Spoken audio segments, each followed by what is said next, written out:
បេងដូងសំរាំងផ្អើងរំបងដែលនឹងអូនបែងគ្នាប៉ុន្តែចិនមិនឆ្ងាយស្ងួនចង់ឲ្យអូនត្រឡំសាជាថ្មីពីមុនយើងគឺជាសង្សារពេលនាងខ្លាចជានាងដតីអានុសាដូចនៅថ្មីថ្មីឲ្យភ្លេងស្រី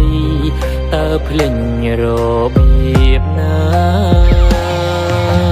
តើប្រើវេលាប៉ុន្មានទៅ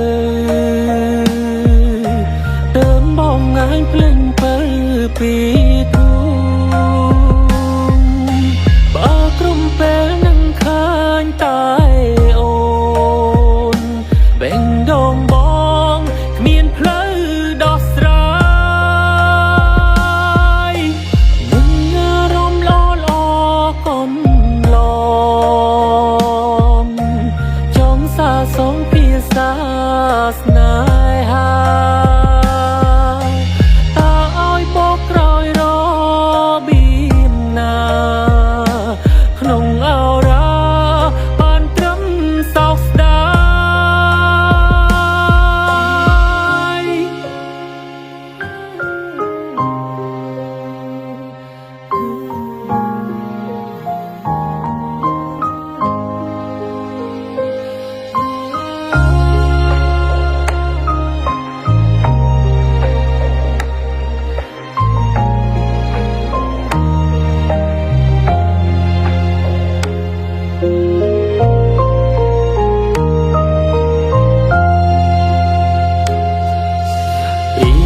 យើងគឺជា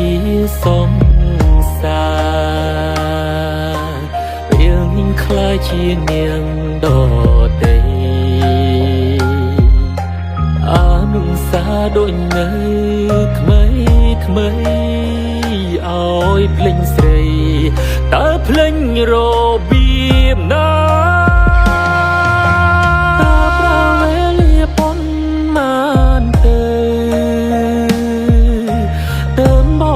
ភ្លេងទៅ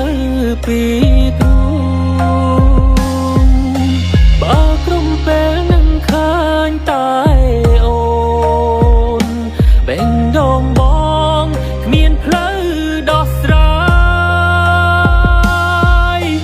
នឹងអារម្មណ៍ល្អកុំឡង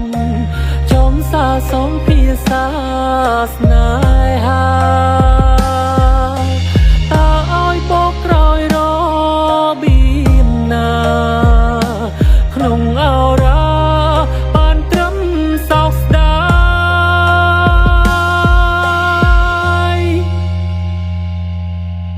តើប្រើវេលាប៉ុន្មានទៅ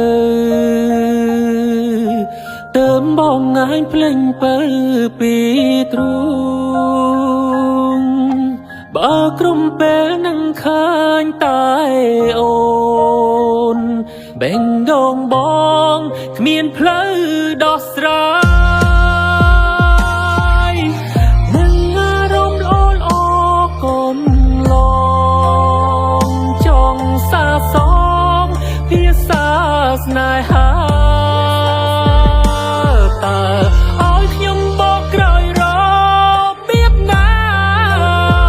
ក្នុងអរ៉ាបានត្រឹមសោកស្ដាយបានត្រឹមសោកស្ដាយ